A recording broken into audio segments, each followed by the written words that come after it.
ആകാശവാണി. നമസ്കാരം. വാർത്തകൾ വായിക്കുന്നത് സുധിൻ സൈനുദ്ദീൻ.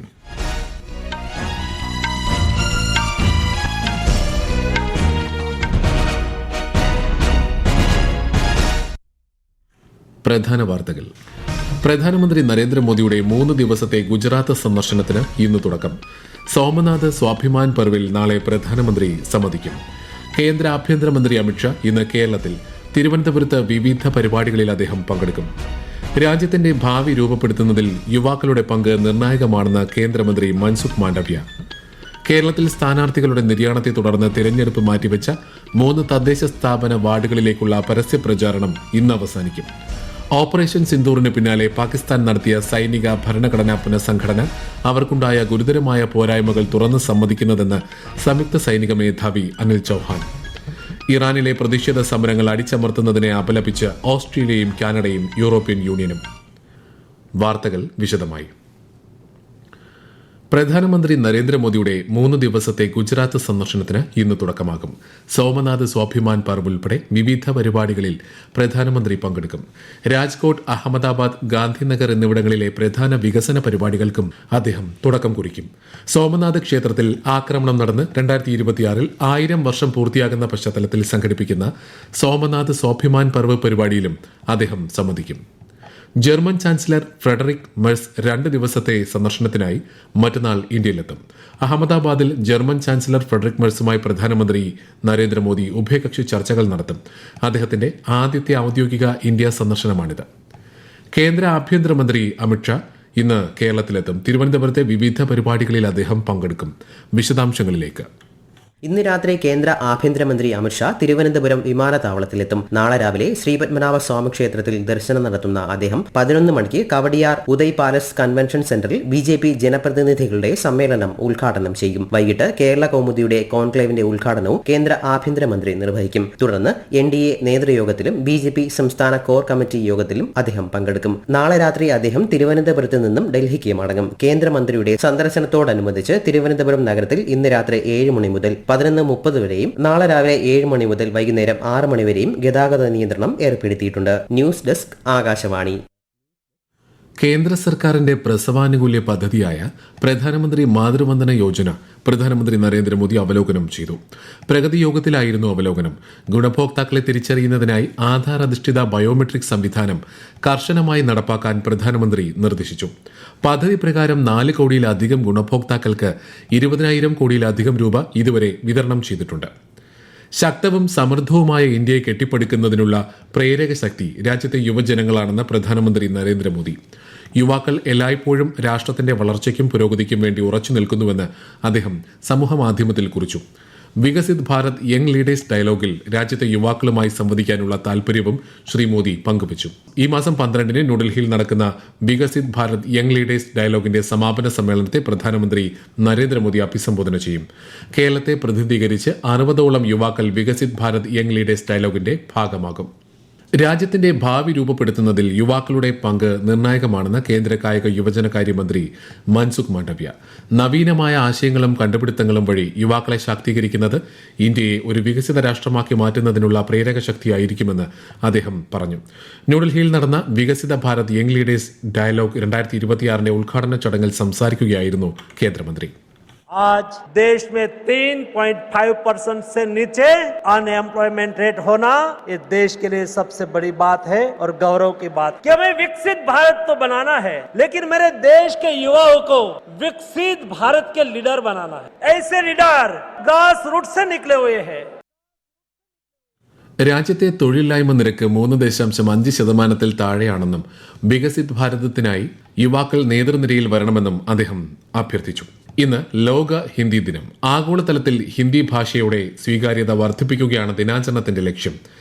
ഭാഷ സംസ്കാരത്തെ സജീവമായി നിലനിർത്തുന്നുവെന്നും ഹിന്ദി ഭാഷയിലൂടെ രാജ്യത്തിന്റെ സംസ്കാരവും പൈതൃകവും പ്രചരിപ്പിക്കുക എന്നതാണ് ലക്ഷ്യമെന്നും വിദേശകാര്യ സഹമന്ത്രി കീർത്തിവർദ്ധൻ സിംഗ് പറഞ്ഞു.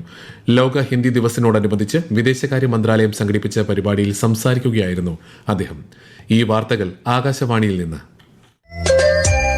ആകാശവാണി വാർത്തകളും വാർത്താ അധിഷ്ഠിത പരിപാടികളും all India radio news Thiruvananthapuram YouTube ചാനലിലും at all India radio news Thiruvananthapuram Facebook പേജിലും AIR ന്യൂസ് _ ഇൻസ്റ്റഗ്രാം അക്കൌണ്ടിലും at AIR news _ TVM X ഹാൻഡിലും ലഭ്യമാണ്.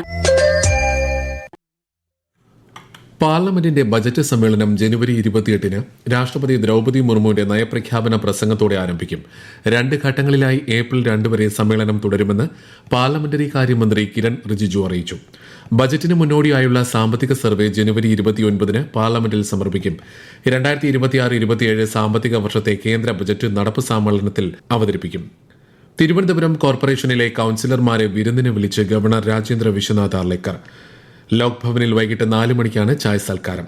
BJP ആദ്യമായി ഭരണം പിടിച്ചെടുത്ത കോർപ്പറേഷനിലെ BJP അംഗങ്ങൾക്കൊപ്പം LDF, UDF അംഗങ്ങളും വിരുന്നിൽ പങ്കെടുക്കും. ഇതാദ്യമായാണ് കൌൺസിലർമാർക്ക് ഗവർണർ സൽക്കാരമൊരുക്കുന്നത്. സ്ഥാനാർത്ഥികളുടെ നിര്യാണത്തെ തുടർന്ന് തിരഞ്ഞെടുപ്പ് മാറ്റിവെച്ച തിരുവനന്തപുരം കോർപ്പറേഷനിലെ വിഴിഞ്ഞം വാർഡ് അടക്കമുള്ള 3 തദ്ദേശ സ്ഥാപന വാർഡുകളിലേക്കുള്ള പരസ്യ പ്രചാരണം ഇന്ന് അവസാനിക്കും. തിങ്കളാഴ്ച രാവിലെ 7 മുതൽ വൈകിട്ട് 6 വരെയാണ് വോട്ടെടുപ്പ്. മലപ്പുറം മൂത്തേടം ഗ്രാമപഞ്ചായത്തിലെ പായിമ്പാടം, എറണാകുളം പാമ്പാക്കുട ഗ്രാമപഞ്ചായത്തിലെ ഒണക്കോ എന്നിവിടങ്ങളിലും വോട്ടെടുപ്പ് നടക്കും. വോട്ടെണ്ണൽ ചൊവ്വാഴ്ചയാണ്. ഓപ്പറേഷൻ സിന്ദൂറിന് പിന്നാലെ പാകിസ്ഥാൻ നടത്തിയ സൈനിക ഭരണഘടനാ പുനഃസംഘടന യുദ്ധസമയത്ത് അവർക്കുണ്ടായ ഗുരുതരമായ പോരായ്മകൾ തുറന്നു സമ്മതിക്കുന്നതിന് തുല്യമാണെന്ന് സംയുക്ത സൈനിക മേധാവി അനിൽ ചൌഹാൻ. പുനെ പബ്ലിക് പോളിസി ഫെസ്റ്റിവലിൽ സംസാരിക്കവെയായിരുന്നു അദ്ദേഹത്തിന്റെ പ്രതികരണം. ഓപ്പറേഷൻ സിന്ദൂർ താൽക്കാലികമായി മാത്രമാണ് നിർത്തിവച്ചിട്ടുള്ളതെന്നും അദ്ദേഹം പറഞ്ഞു. Which you said is only on a pause. The changes which have been brought about in Pakistan, including that constitutional amendment, they did find a lot of deficiencies and shortcomings. They tried to address this and they required a constitutional amendment. The amendment to Article 243 of the Constitution, that actually has brought about changes in the Higher Defense Organization. So that's of importance to us, people in India, and the armed forces particularly. ഇറാനിലെ പ്രതിഷേധ സമരങ്ങൾ അടിച്ചമർത്തുന്നതിനെ Australia, Canada, European union എന്നീ രാജ്യങ്ങൾ അപലപിച്ചു. ഇറാനിലെ പൌരന്മാരുടെ ധീരതയെ അഭിനന്ദിക്കുന്നതായും സമാധാനപരമായ പ്രതിഷേധത്തിനുള്ള അവകാശത്തെ മാനിക്കണമെന്നും ഓസ്ട്രേലിയ, കാനഡ, യൂറോപ്യൻ യൂണിയൻ രാജ്യങ്ങളുടെ വിദേശകാര്യമന്ത്രിമാർ സംയുക്ത പ്രസ്താവനയിൽ പറഞ്ഞു. ഇറാനിൽ സാമ്പത്തിക പ്രതിസന്ധിയുമായി ബന്ധപ്പെട്ട് ഡിസംബർ 28-ന് തുടങ്ങിയ കലാപത്തിൽ 45 പേർ കൊല്ലപ്പെടുകയും 2200-ലധികം പേരെ അറസ്റ്റ് ചെയ്യുകയും ചെയ്തു. സംസ്ഥാനത്ത് വോട്ടർ പട്ടികയുടെ തീവ്ര പരിഷ്കരണത്തിന്റെ ഭാഗമായി കരട് വോട്ടർ പട്ടിക പുറത്തിറക്കിയ ശേഷം അതിൽ ഉൾപ്പെടുത്താനായി 44,106 പ്രവാസികളുടെ അപേക്ഷ ലഭിച്ചു. വോട്ടർ പട്ടികയിൽ ഉൾപ്പെടുത്തുന്നതിനായി ഫോം 6-ൽ അപേക്ഷിച്ചിട്ടുള്ള 2,16,873 പേർക്ക് പുറമെയാണിത്. മകരവിളക്ക് മഹോത്സവത്തിനായി സന്നിധാനത്തും പരിസര പ്രദേശങ്ങളിലും ഒരുക്കങ്ങൾ ദ്രുതഗതിയിൽ പുരോഗമിക്കുന്നു. കാനനപാത വഴിയുള്ള യാത്രയ്ക്ക് നിയന്ത്രണം ഏർപ്പെടുത്തി. നാളെ എരുമേലി പേട്ടതുള്ളൽ നടക്കും. ഈ മാസം 12-ന് പന്തളത്ത് നിന്നും തിരുവാഭരണ ഘോഷയാത്ര ശബരിമലയിലേക്ക് തിരിക്കും. 14-നാണ് മകരവിളക്ക്. കോട്ടയം, എറണാകുളം ജില്ലകളിലേക്കും കേന്ദ്രഭരണ പ്രദേശമായ ലക്ഷദ്വീപിലേക്കും ആകാശവാണി പാർട്ട് ടൈം കറസ്പോണ്ടന്റിനെ കരാർ അടിസ്ഥാനത്തിൽ നിയമിക്കുന്നതിന് അപേക്ഷ ക്ഷണിക്കുന്നു. അപേക്ഷകർ ജില്ലാ ആസ്ഥാനത്ത് നിന്നും 10 കിലോമീറ്റർ ചുറ്റളവിൽ സ്ഥിര താമസക്കാരായിരിക്കണം. കൂടുതൽ വിവരങ്ങൾക്ക് www.newsonair.gov.in, prasarbharati.gov.in/pb vacancies എന്നിവ സന്ദർശിക്കുക. അപേക്ഷകൾ സ്വീകരിക്കുന്ന അവസാന തീയതി ഈ മാസം 31-ആണ്. വനിതാ പ്രീമിയർ ലീഗ് ക്രിക്കറ്റിൽ ഇന്ന് 2 മത്സരങ്ങൾ. വൈകുന്നേരം 3 മണിക്ക് നടക്കുന്ന ആദ്യ മത്സരത്തിൽ UP വാരിയേഴ്സ് ഗുജറാത്ത് ജയന്റ്സിനെ നേരിടും. രാത്രി 7:30 നടക്കുന്ന 2ാം മത്സരത്തിൽ മുംബൈ ഇന്ത്യൻസ് ഡൽഹി ക്യാപിറ്റൽസുമായി ഏറ്റുമുട്ടും. നവി മുംബൈയിലാണ് മത്സരങ്ങൾ. സ്വർണ്ണവിലയിൽ വർധന. പവന് 840 രൂപ കൂടി 1,03,000 രൂപയും ഗ്രാമിന് 12,875 രൂപയുമാണ് ഇന്നത്തെ വില. പ്രധാന വാർത്തകൾ വീണ്ടും. പ്രധാനമന്ത്രി നരേന്ദ്രമോദിയുടെ 3 ദിവസത്തെ ഗുജറാത്ത് സന്ദർശനത്തിന് ഇന്ന് തുടക്കം. സോമനാഥ് സ്വാഭിമാൻ പർവിൽ നാളെ പ്രധാനമന്ത്രി സംവദിക്കും. കേന്ദ്ര ആഭ്യന്തരമന്ത്രി അമിത്ഷാ ഇന്ന് കേരളത്തിൽ. തിരുവനന്തപുരത്ത് വിവിധ പരിപാടികളിൽ അദ്ദേഹം പങ്കെടുക്കും. രാജ്യത്തിന്റെ ഭാവി രൂപപ്പെടുത്തുന്നതിൽ യുവാക്കളുടെ പങ്ക് നിർണായകമാണെന്ന് കേന്ദ്രമന്ത്രി മൻസുഖ് മാണ്ഡവ്യ. കേരളത്തിൽ സ്ഥാനാർത്ഥികളുടെ നിര്യാണത്തെ തുടർന്ന് തിരഞ്ഞെടുപ്പ് മാറ്റിവെച്ച 3 തദ്ദേശ സ്ഥാപന വാർഡുകളിലേക്കുള്ള പരസ്യ പ്രചാരണം ഇന്ന് അവസാനിക്കും.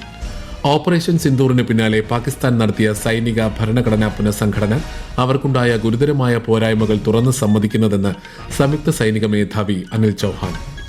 ഇറാനിലെ പ്രതിഷേധ സമരങ്ങൾ അടിച്ചമർത്തുന്നതിനെ അപലപിച്ച് ഓസ്ട്രേലിയയും കാനഡയും യൂറോപ്യൻ യൂണിയനും. വാർത്തകൾ കഴിഞ്ഞു. അടുത്ത വാർത്താ പ്രക്ഷേപണം വൈകിട്ട് 3 മണിക്ക്.